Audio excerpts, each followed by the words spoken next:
Good evening and welcome. I'm Azazel, and tonight we'll continue our exploration of Machida's haunted hotspots.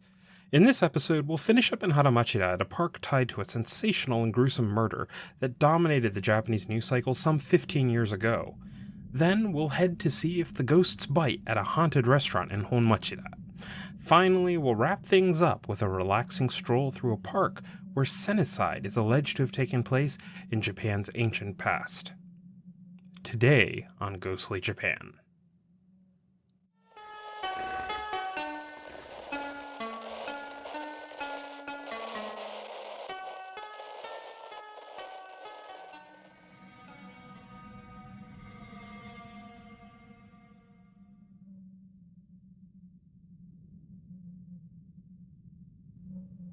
We last left off in the neighborhood of Honmachida, with its many haunted shopping destinations. Before we move on from this charming neighborhood, there's one last place of interest, and it's quite possibly the most haunted spot in Honmachida. Running along the northeast border of Honmachida is Serigaya Park.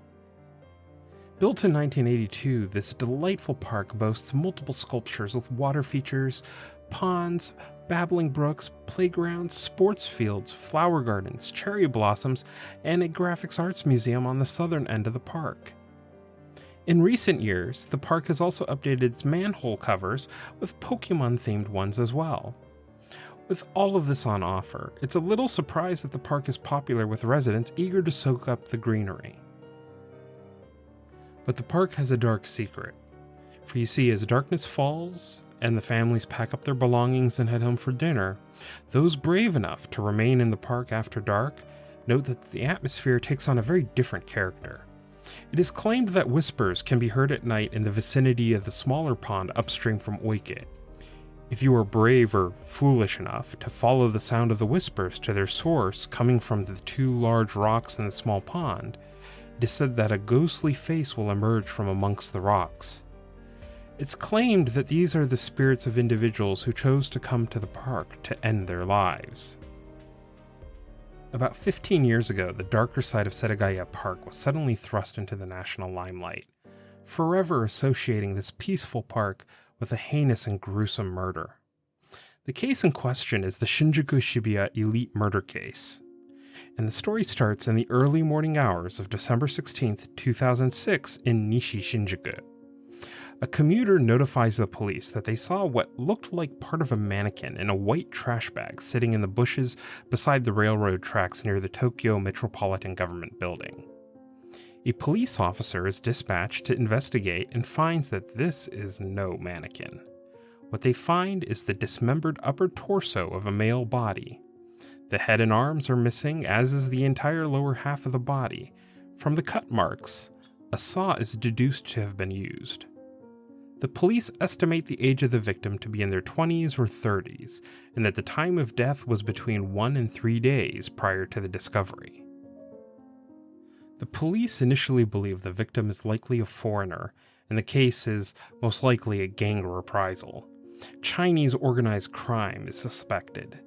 The reasoning given for this conclusion is that Kabukicho, an area known to be frequented by various organized crime groups, is relatively close to the location of the body and the brutal nature of the killing itself. The police attempt to match the remains to missing persons reports. They find one possible match in a report made by the wife of a missing man filed at the Yoyogi police station on December 15th, the day before the torso was found. The man, Yusuke Mihashi, is a 30-year-old employee of a large, well-known foreign securities company. The wife, Kaori Mihashi, claims that her husband went to work on the 11th and never returned home. Although initially promising, a couple of discrepancies cause the police to doubt that this is a match. For one, the wife says that her husband had a surgical scar on his chest, and the torso found in Shinjuku has no such scar. Also, the height of the missing man is taller than what the estimated height of the victim in the case is believed to be. And finally, Mr. Mihashi is not a foreigner. On December 28th, 12 days later, a woman is walking her dog in Kamiyama, a neighborhood of Shibuya, when her dog becomes excited by something inside the garden of an abandoned house. Peering into the garden, the woman spies the lower half of a body splayed out on the ground. The woman immediately rushes to the nearest police box to report the grisly find. The forensics team estimates the time of death to match that of the torso found on December 16th.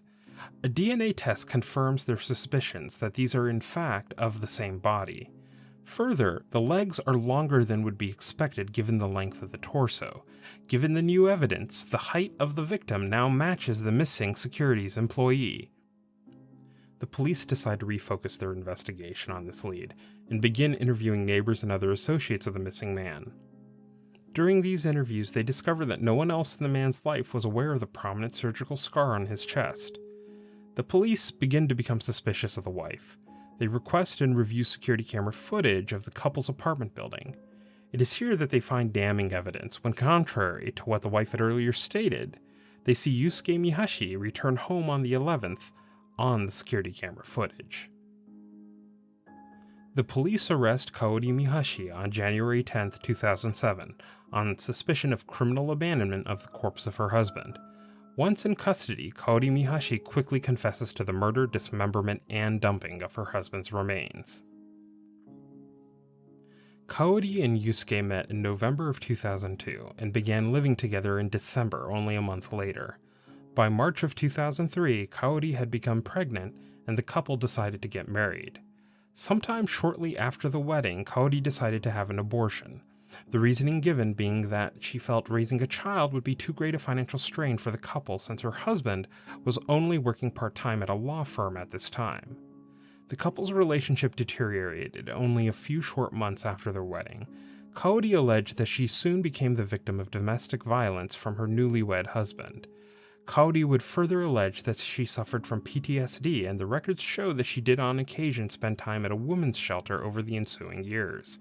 In each case, she would return to live with Yusuke. The relationship with her husband remained estranged, and both Yusuke and Kaori engaged in multiple extramarital affairs over the years. As far as motive for the murder, Kaori stated that she felt trapped and was afraid of further physical abuse at the hands of her husband. Thus, in the early morning hours of December 12, 2006, while Yusuke slept in their bed, Kaori beat him to death with a bottle of wine while he slept. The body remained in their home for several days until Kaori became alarmed at the increasing stench from Yusuke's corpse. Realizing that eventually the smell would bring unwanted attention, she bought a saw and a shovel and decided to get rid of the body.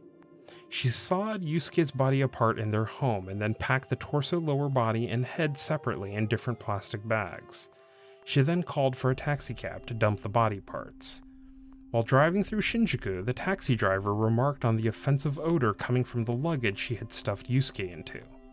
Kaori became nervous that the taxi driver was about to figure out what she was doing and insisted that the driver pull over at once and let her out. She dumped the torso in Shinjuku, but became fatigued from dragging the lower half around, so she decided to go ahead and dump the lower part of the body in Shibuya, even though it was closer to home than she would have liked. She took advantage of the abandoned home to dump the lower half there.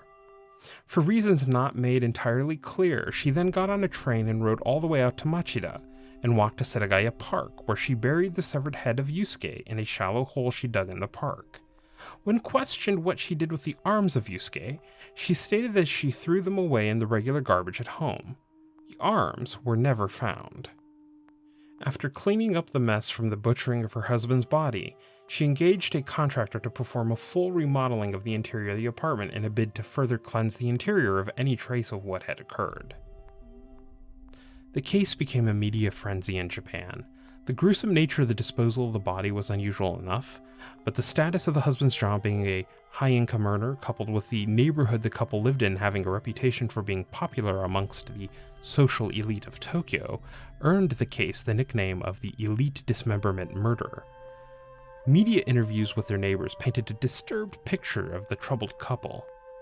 According to neighbors, the couple kept to themselves for the most part, and Kaori was known among the neighbors for never being seen wearing anything but the latest fashions. Neighbors also commented on how the couple had frequent loud arguments late into the night. Once the trial got underway, the case became even more bizarre. Kaori had confessed to the murder, but the question at the trial was whether the murder had been premeditated, and also whether Kaori's mental state played a role in the murder. The trial became a spectacle as both the prosecution and defense called as character witnesses the men and women that both Kaori and Yusuke had been having affairs with. The defense attempted to present the case that Kaori had not been in a rational state of mind at the time of the murder. Kaori alleged that while she was cutting Yusuke's body apart, that she could hear Yusuke's voice. She also alleged that after being arrested, she could see Yusuke standing behind her through a mirror on the wall. She alleged she was continuing to see and hear Yusuke. Psychologists brought in to testify supported the defense claim of mental instability, but ultimately the court was unconvinced by the argument, citing a clear motive and that the effort and planning that went into Kaori's attempt to conceal the murder was sufficient evidence of a rational state of mind. Although the court did conclude that based on Kaori's purchase of the saw and shovel after the murder had taken place, that the killing itself was not likely premeditated. The court sentenced her to 15 years in prison. Her lawyer appealed the verdict, but the ruling was upheld by the appellate court. Kaori Misashi is due to be released from prison in 2023. A short 2.5 kilometers to the north of Machida Station is the neighborhood of Honmachida, a residential neighborhood where, according to rumor, the residents zealously guard the location of the Obake Restaurant. According to the story, somewhere in the neighborhood of Honmachida is the burnt-out husk of a small restaurant that was being run out of a house. Supposedly, none of the locals will venture onto the property because late at night, spirits of the souls who died in the fire can be seen through the blackened windows of the cursed property. Allegedly, the small locally popular restaurant burned down over 2 decades ago, and tragically among the dead was the disabled daughter of the owner of the eatery. The only clues we are given to the location of this fabled haunted restaurant is that it is somewhere in the vicinity of the Kisodanchi, a large apartment complex, and is near a currently operating coffee shop. Although the restaurant is burned out, a faded banner still supposedly stands in front with the store initials SS emblazoned on it. Would-be adventurers be forewarned, however. According to the story, the local residents despise would-be looky-loos and are likely to find the cops called on them by wary neighbors. Given the extremely vague details, it's hard to corroborate anything in this story. It may very well be just that, a story. Regardless, the tale persists online on Japanese forums and websites dedicated to the paranormal, with anonymous users claiming to have successfully located the haunted restaurant, and also apparently successfully evaded the police as well. Users who have found the mythical Obake Restaurant attest to the presence of ghostly spirits wandering the ruins. Our final ghostly haunt in tonight's episode is one that was once a popular and famous paranormal hotspot in the 1980s, even attracting the attention of TV crews who went to try and see if they could catch anything on film. In the neighborhood of Nogaya is a park called Kitsunekubo Ryokuchi. There are still some reports of paranormal encounters today, but back in the 1980s, this was one of the destination paranormal hotspots for all of Tokyo. At the time, this was the site of a derelict structure that came to be known as the Obake Mansion. In 1967, construction began on a 7-story massive apartment complex, 6 above ground and 1 below. However, after construction was already underway, it turned out that whoever had originally signed off on the development project didn't actually have the authority to do so. The owner of the land ordered an immediate halt to the construction of the property. The dispute ended up in court, and the construction was halted, with the structure unfinished. The court case dragged on for decades, and in the meantime, stories began to circulate about the property. Rumors claimed that the property was haunted and that the real reason for the construction halt was because during the excavation of the foundation for the complex, a large number of human remains had been uncovered. The stories claimed that the site was once where ubasute, senicide, had been practiced in Japan's ancient past. People from all over Tokyo ventured to the skeletal structure to see if they could catch a glimpse of the paranormal. 2 main spirit sightings emerged. One was a pale shadow that could be seen stalking the structure. The other was the spirit of a woman. Many also claimed to feel an ominous presence while on the property. Eventually, TV crews began showing up to try and catch a glimpse of the ghosts. According to legend, one of the TV crews had a misstep while shooting on the site and fell to their death from one of the upper floors. There is, however, no evidence that any TV crew suffered a serious accident while on site.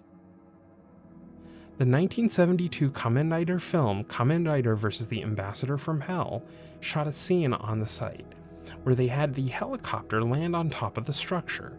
According to the production team, when the chopper touched down, the entire structure began shaking and groaning, and white powder filled the air. The production team would be called into court to give this testimony, since there were now serious questions as to whether the development company had used substandard materials during construction. Finally, the court case was closed and the site was ordered to be demolished in 1991. Gone was the fabled Obake Mansion, but the paranormal claims would linger on. For some years after the mansion was demolished, access to the park was restricted to only Saturdays of odd-numbered weeks, which fueled wild speculation that the city was trying to hide something, namely the removal or burial of the supposed human remains that had been uncovered. Eventually, the restrictions were lifted altogether and the park is now fully accessible. Today, the park is still known as a paranormal hotspot, but it no longer draws the number of people as it once did during its heyday in the 1980s. The claims that it is a ubasute spot still persist. So what is ubasute? Ubasute is an alleged practice of senicide in Japan's ancient past. Tales are found all over Japan with regional variations in the details.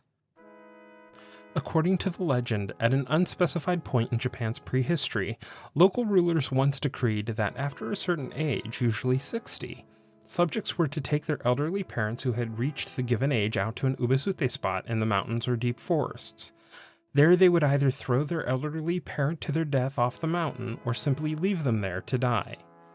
This was supposedly done because life in the distant past was hard. Food was scarce, and after reaching an elderly age, the person was supposedly no longer able to contribute to the community, therefore one less mouth to feed. Ubasute stories usually take the form of a parable. There are two main types found in Japan. In the first one, a young man whose parents have reached the decreed age is preparing to take his parents out to the Ubasute mountain. While his parents are crying and begging him to spare them, he eventually breaks down and can't bring himself to go through with the act. He decides to hide his parents underneath the floor of his house from the authorities. There is then some sort of crisis in the community, such as an external threat from another community or an economic or agricultural crisis. In any event, the ruler of the community puts forth a question of how to deal with the impending crisis. The other subjects in the village are baffled and have no answer, but with the wise counsel of the protagonist's parents, the protagonist is able to come up with a solution to the problem. The parable usually ends with the ruler asking the man where he came up with such an ingenious solution. And when the man reveals it was from his elderly parents, the ruler rescinds his order to kill the elderly and rewards the man and his parents with riches. The other type of story is similar, the main difference being how the story opens. In this second type, the man is already carrying his elderly mother or father out to the mountains, when he notices that his parent has been grabbing branches from passing trees, breaking them into small pieces and dropping them as he walks, in effect creating a breadcrumb trail. The man tells his parent that they are wasting their effort, asking them if they really think they will be able to follow the trail back to the village. The parent replies that they aren't doing it for themselves, but for the man, to make it easier for him to find his way back home after fulfilling his duty. The man is moved to tears by this revelation and decides he can't go through with the act. The rest of the story unfolds similarly to how the first type does. Ubasute tales are found all over Japan. Mount Kamoriki in Nagano Prefecture is even commonly called Ubasute Yama, due to a strong association between the mountain and local stories. But there is serious question as to whether this practice really occurred. There is no record in any written documents of any such laws requiring subjects to abandon or murder their elderly parents, nor has there ever been any definite archaeological proof found of definite Ubasute sites. Some supposed ubasute sites have been tied to human remains, but it's believed that they were merely normal burial sites. In the case of the Obake Mansion, while human remains have been found in the area over the years, some even as recently as a few years ago, the Machida area has been inhabited by humans for the last 23,000 years, so it's not entirely unsurprising to find that there are human remains buried in the area. Additionally, ubasute-like stories are found in China and India as well, so it's possible it's an oral tradition that migrated to Japan. While there are cases of elderly members of villages choosing to starve themselves or otherwise remove themselves from the community during times of famine in Japan, and in fact, in the next episode we will talk about one such case in Machida, the case for ubasute is dubious. At the very least, we can say that if it really happened, it was an uncommon and isolated event. Thank you for watching. In the next Ghostly Japan video, we'll finish our exploration of Machida. We'll visit a cursed tunnel with a humanoid stain that just won't go away. We'll take a stroll through a park haunted by the elderly ghosts of the Great Tenmei Famine. And finally, we'll cruise down a scenic green road that once was known as the Tank Road and is reportedly haunted by the ghosts of the Imperial Japanese Army. Next week's episode will be the next installment in the Ghostly Story series, where we'll continue the story in my apology. Ghostly Japan will return the following week. If you enjoyed this video and would like to see more, please consider hitting the like and subscribe. Have a wonderful evening and see you in the next installment of Ghostly Japan.